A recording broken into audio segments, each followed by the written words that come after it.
quite quickly to be fairly sunny, although there will always be there'll be a haze right through the day over all the sunny periods we're going to have. Once we get into the afternoon, that whole eastern and southern area is going to be really very hot and sunny indeed, although still muggy and hazy as well. 28 Celsius is about the high. Down in that sheltered southeastern corner, that's 82 Fahrenheit, very hot indeed. The rest of Britain staying cloudy for the most of the afternoon, perhaps the odd sunny spell, but on the whole the pattern's really one of cloud and showers. Later in the day, tonight, if it hasn't happened in the afternoon, thunder and lightning probably over parts of the southeast and perhaps in central and eastern areas as well. Fairly cool night and a lot of rain washing out all that hot weather, and it should feel a lot fresher by tomorrow. Then we're looking forward in the next couple of days to some cooler weather. Tomorrow, cloud and rain as well. Then Thursday, it'll be drier and brighter in the east, but quite cloudy and wet in the west. Quick look ahead to Friday and Saturday. Friday will start dry and bright in the east and cloudy and wet in the west, and then they'll both swap over. And Saturday should be dry and bright once again. Now, the pollen count with all that wet weather is going to be quite low in most of the country, but we should find it, I'm afraid, fairly high, though not severe, in central and eastern England. The pollen counts are really remaining quite high for longer than they did last year, but stick with it, they shouldn't last for much longer.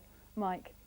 Thanks very much, Nikki. Good morning, Britain. It's coming up to 8 o'clock on Tuesday, the 23rd of July. I'm Mike Morris. And I'm Maya Even, sitting in for Lorraine Kelly.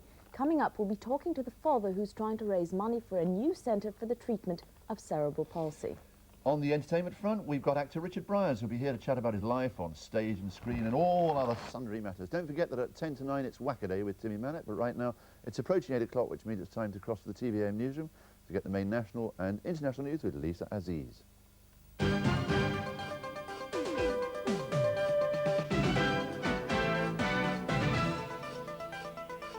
Escaped rapist back behind bars. BCCI Bank of England chief questioned. Sellafield to be nuclear dump site. And sailing for peace in the tall ships race. Good morning, the news from TVAM on Tuesday the 23rd of July. Child rapist James Saunders is back in custody at Broadmoor Hospital in Berkshire this morning. 24-year-old Saunders, known as the Wolf Man, was recaptured by Dorset police at Corscombe near the Somerset border. He vanished on Sunday morning after sawing through a steel window bar. Louise Bevan reports from Broadmoor. Just before 2 o'clock this morning, a high-speed police convoy delivered James Saunders back to Broadmoor, bringing his brief taste of freedom to an end. Saunders was arrested outside this pub in the Dorset village of Corscombe after a massive police hunt across 5 counties. Police say there was no struggle, and Saunders even admitted who he was. We were absolutely amazed at the whole story, and we came out and had a look outside, and there was this fellow in the back of a police vehicle, all handcuffed and ready to be driven away. An escape control centre in the grounds of Broadmoor has been manned by police around the clock since Saunders' escape early on Sunday. This morning, staff emerged from the hospital to give their response to news of his capture. We're obviously very anxious. It's our main duty to take care of patients like this, and there's a great sigh of relief throughout Broadmoor that he's now back in safe custody. An inquiry set up to investigate the escape is due to publish its initial findings within a week.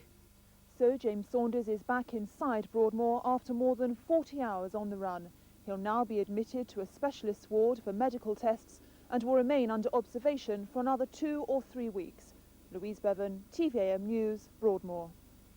The Governor of the Bank of England, Robin Lee Pemberton, faces tough questioning from MPs today over the collapse of the Bank of Credit and Commerce International.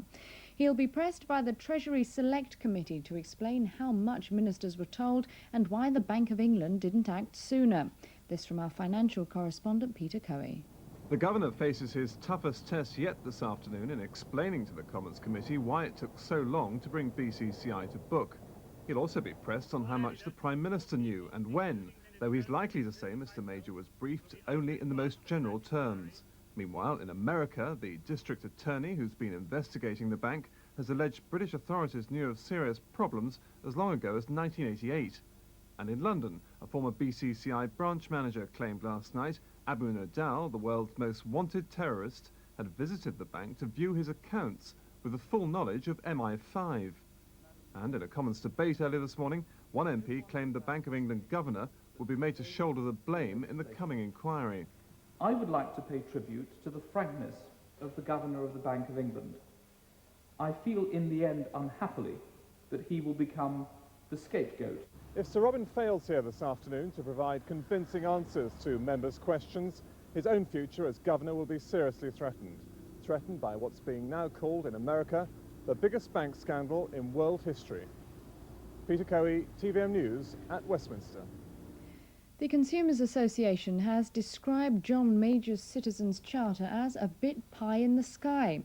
The association says it's doubtful whether the long-awaited white paper will change companies' attitudes to consumers.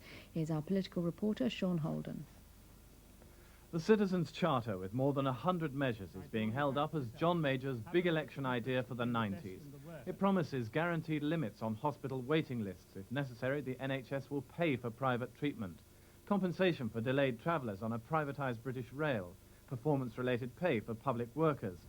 It sweeps across national life, affecting London's buses, the police services and schools. There's no estimate of costs. Ministers say it's about cutting waste. Inefficient services